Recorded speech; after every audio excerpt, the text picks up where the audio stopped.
Bismillahirrahmanirrahim. Assalamualaikum warahmatullahi wabarakatuh. Perkenalkan, nama saya Ahmad Zainuri, nomor absen 1 dari PAI Madin 6, Sekolah Tinggi Agama Islam Miftahul Ula, Ngelawak Kertosono, Nganjuk, Jawa Timur, tahun 2022.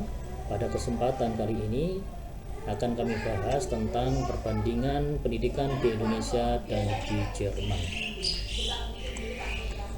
Mengapa membandingkan pendidikan di Indonesia dengan Jerman?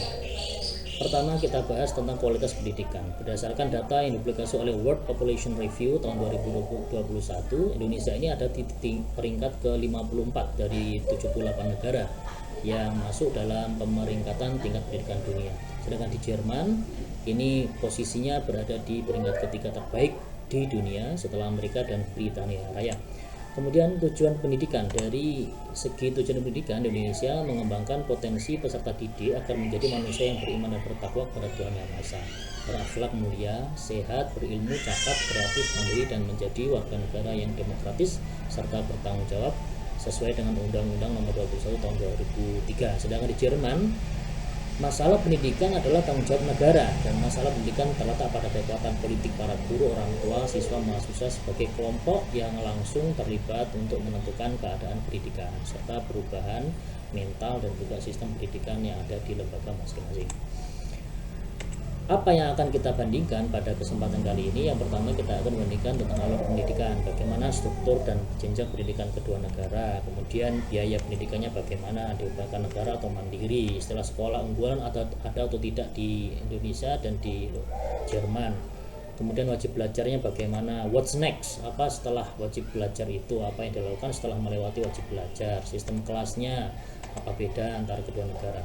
Baik, kita masuk kepada yang pertama, Indonesia. Sebelum memasuki jenjang pendidikan dasar, bagi anak usia 0 sampai 6 tahun diselenggarakan pendidikan anak usia dini, tetapi bukan merupakan persyarat untuk mengikuti pendidikan dasar.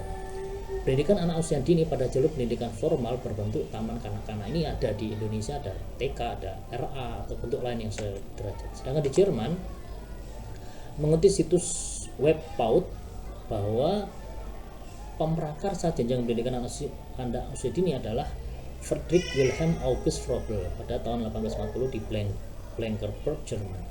Ia mendirikan taman kanak-kanak yang dikenal dengan Froebel School. Jadi justru Jerman adalah pencetus dan pelopor daripada PAUD sendiri.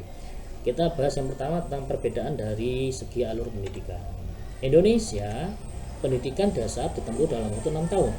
Kelulusan tingkat pendidikan ditentukan dengan UN, ujian nasional. Sedangkan di Jerman, pendidikan dasar ditempuh selama 4 tahun. Semua siswa mendapatkan pelajaran yang sama dan tidak ada UN. Nilai akhir siswa ditentukan oleh prestasi selama mengikuti pelajaran. Di Indonesia, pendidikan lanjutan ditempuh dalam waktu 3 tahun. SMP atau sanawiyah. Pendidikan menengah itu ada yang umum, ada juga yang kejuruan, ada yang keagamaan, ada yang kedinasan, atau ada juga sekolah menengah luar biasa. Sedangkan di Jerman, setelah menyelesaikan pendidikan dasar 4 tahun, guru akan memberikan rekomendasi untuk siswa melanjutkan pendidikannya. Terdapat 3 macam sekolah menengah: Hauptschule, Realschule, atau Gymnasium. Guru akan memberikan rekomendasi yang tepat berdasarkan prestasi, minat, dan bakat. Hauptschule dan Realschule lebih cenderung mempersiapkan siswa untuk kerja atau usaha mandiri, sedangkan Gymnasium untuk mempersiapkan siswa melanjutkan studi ke jenjang yang lebih tinggi. Biaya pendidikan tingkat perguruan tinggi. Di universitas negeri maupun swasta Indonesia, mahasiswa wajib membayar uang semester atau SPP hingga belasan bahkan puluhan juta. Alasan mengapa? Karena pemerintah tidak lagi memberikan subsidi kecuali mahasiswa itu mendapatkan beasiswa. Sedangkan di Jerman, semua universitas hampir seluruhnya tidak memungut biaya kuliah kecuali di 2 negara bagian saja, yaitu di Bayern dan Baden-Württemberg. Kuliah gratis ini berlaku pula untuk mahasiswa luar negeri Jerman. Sekarang biaya pendidikan di Indonesia. Di sekolah negeri, biaya sekolah sejak sekolah dasar hingga sekolah menengah atas mungkin gratis.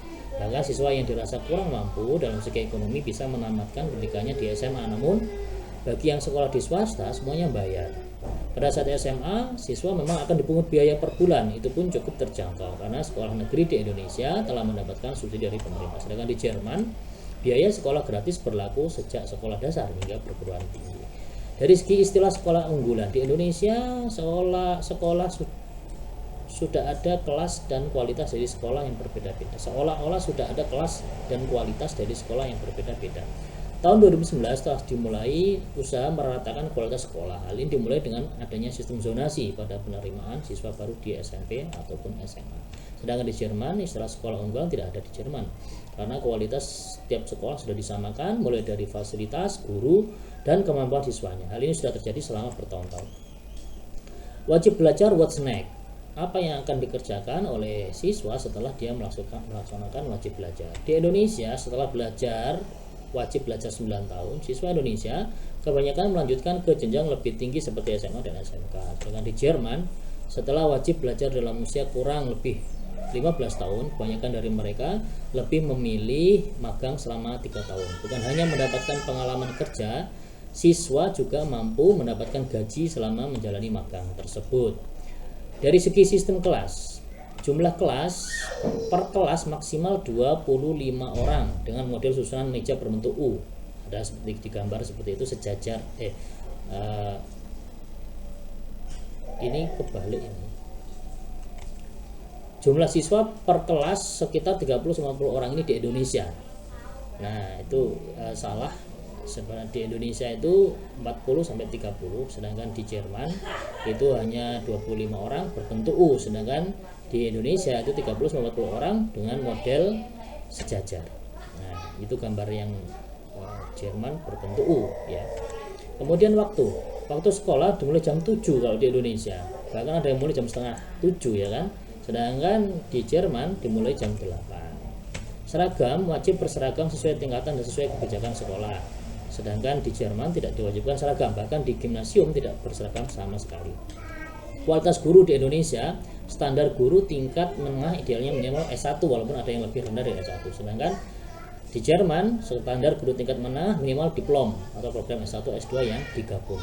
Materi pendidikan di Indonesia cenderung kepada penghafal AKS, sebelum ujian atau sistem kebut semalam. Sedangkan di Jerman lebih pada menghafal dan menganalisis dengan cara SKS sistem kebut sebulan karena waktunya lama dalam rangka untuk menganalisis dan menghafal keadaan yang menjadi bahan pembelajaran. Etika, menghormati guru dalam bentuk ucapan salam dan salim secara formalnya terkadang untuk menyelamatkan nilai-nilai yang ada di Indonesia. Sedangkan di Jerman menghormati guru dengan bertanya dan antusias terhadap yang diajarkannya, bahkan ditanya pertanyaan bodoh pun lebih baik daripada satu kelas tidak ada yang bertanya.